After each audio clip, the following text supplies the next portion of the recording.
Oli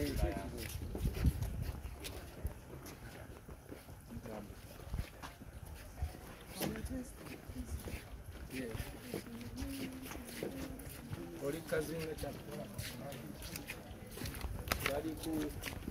bali kulia tu watu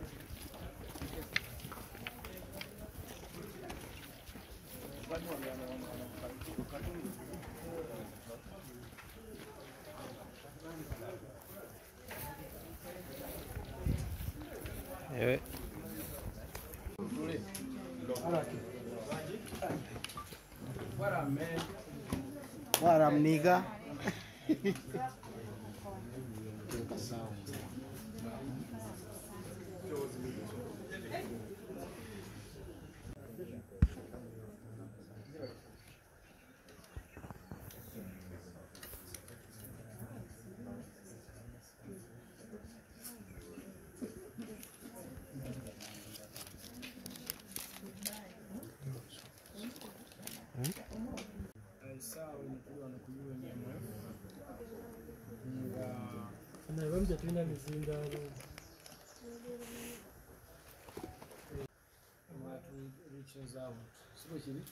okubaako bye mumanya on the meeting happened yesterday at Serena ng'etegekebwa National Planning Authority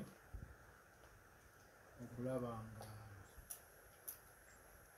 tugezaako okulaba nga creative economy eteekebwamu amaanyi okusobola okuba nga econtributinga oba ekola omulimu gwayo gulina okukola ku GDP nakulanya bannayuganda okukwazizamu.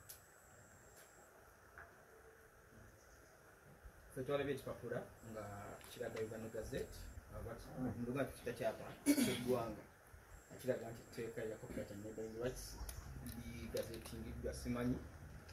So it's about Gazette. Yes. Wonderful.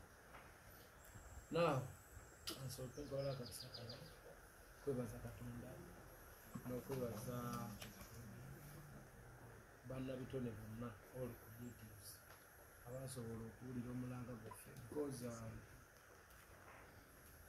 twalaba nga waliwo challenge ng'abantu bayimba oba bakujetinga ati waabwe bangi nnyo visual arts, performing arts, writing and whatever, even you the interactive media bantu nga bakola emirimu gyabwe omuzza wano mu creating content all that abantu babeera vibrant naye nga bakyali bavubuka but the more they grow older batandika okubanga ya safari so netulaba nga ffenna gye tulagera lyekkulina netusalawo twekolemu omulimo ffenna tulabe tukoze tutya okulanga embeera eyo evaayo twagenda okukizuula nga naffe kennyini tutaddeemu maanyi kimala naddala in terms of strategy. How do we solve this problem? And balwanidde copyright for a very long time. Mubimanyi abamu beekalakaasa nako ne babakuba kuzika bangali abalala ne besiba enjegere ne beeteeka mu maaso ga parliament and all that, all these things happened. Abakulu baffe bagezaako okulwanira copyright balwanye nno for a very long time naye lwaki tusobodde okukigusa this time around? It is because twamanya what would the problem be. Twali twabula engeri gye tuyinza okutuula ne tutegeeza abantu abatukulembera creative economy kikyetegeeza, tuyinza kukwatagana tutya okukulaakulanya eggwanga tuli wamu n'okwongera okubategeeza creative economy omulimu gwekola kyecontributing in terms of employment, you know, and okwongera ku misolo n'ebirala netwongera okuba nga tubibattanya bulungi nnyo ne bajja nga babitegeera mpolampola bwekityo bwe twasembera paka okutuuka ku pulezidenti netumunyonyola ye kennyini n'atwegambira nti bintu bino ebimu mbadde sikola ki sibimanyi kubanga twajja wano nga tuvudde mu ntalo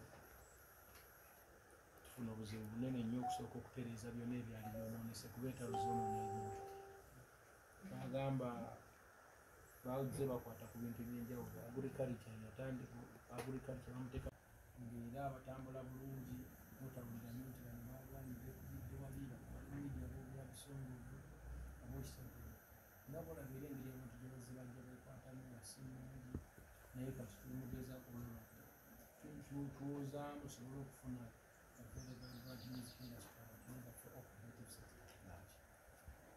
so kyobola abantu inkludinze era okusaba kwaffe twebaza okuba nti twebaza gavumenti okuba nti akkiriza naye tuliorganize nandi betuliera tukolaincludingality not only music wakati kitebe kya music but all domains kubanga domains nyingi nnyo wano ezigenda okuba nga zifuna obuyambi obwo visual arts and crafts, performing arts, audio visual and interactive media, design and creative services, creative writing and publishing, culture and natural heritages. Of course, never including our related domains, that is tourism, sports and recreation. So for now, not only music. Yes. Okay. We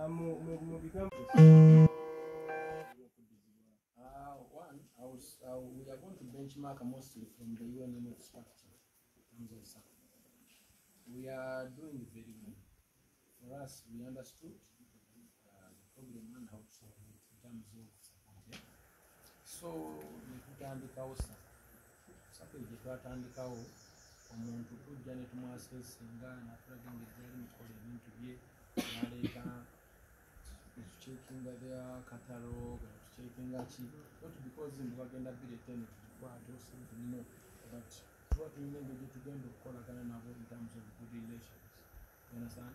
So bwe tubawo akantu kano era abantu bali mu kuzza mpola mpola, tumuwa okusinziira ku maanyi ge nga bw'ayimiridde n'asobola okuba nga ateekayo ko mu mulimu ate bw'ajjamu n'atuwaako akatono naye n'agenda n'akulaakulanya omulimu. Tekyetaagisa lot.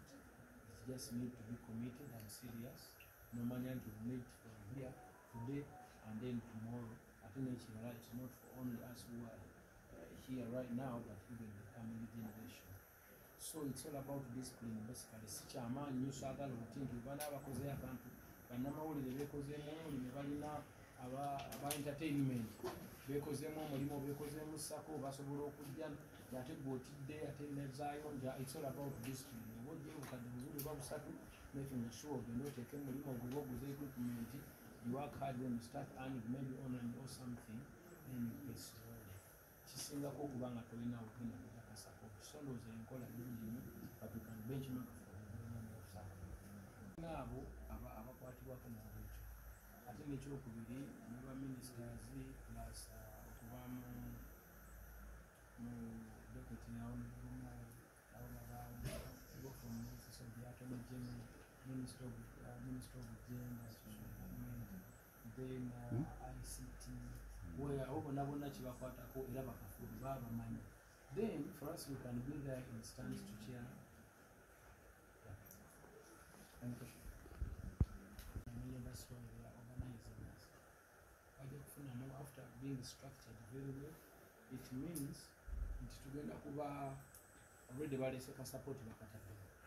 Niwamala okuteekamu ka support tugenda kuddayo mu production. Osegedde kitegeeza tugenda kwongera ku numbers ey'ebiyiiye ebibadde bifuluma ka tugenda kufuluma bingi. Market egenda kubeeramu egenda kubeeramu works nyingi nnyo. Oba okitegeeza ekyo kitegeeza nti kigenda kwongera omulimu gutuulwawo n'omusolo gwennyini ogenda kuvaako mungi. So it is better than butateekamu kubanga olwedde kati bamaze okuteekamu tugenda kudda mu production buli muntu atandika okukola emirimu gye olwedde batuwadde ne ka support ako kowulira kagenda mu sako skilling mindset change and all that. Kitegeeza nti wano eno boost gye bataddewo ekulagirawo kyekigenda okwapeninga next. Emirimu gigenda kweyongera mingi, abagenda okuweebwa emirimu bagenda kubeera bangi. Buli kimu kigenda kweyongera, buli abantu beyongera okubanga bafuna emirimu bangi. wax z'abantu ne zeeyongera mu market nyingi kitegeeza omusolo gugenda kuvaako nga mungi abantu bagenda kufuna akasente kangi nawo benyini nenekulaakulana z'abantu zigenda kweyongera. You know what I mean? For me, I'm from Jamaica, you know, and this is very important to see kind of unity. You know, Jamaica is very united. Musicians, right? Artists, musicians, and tied, you know,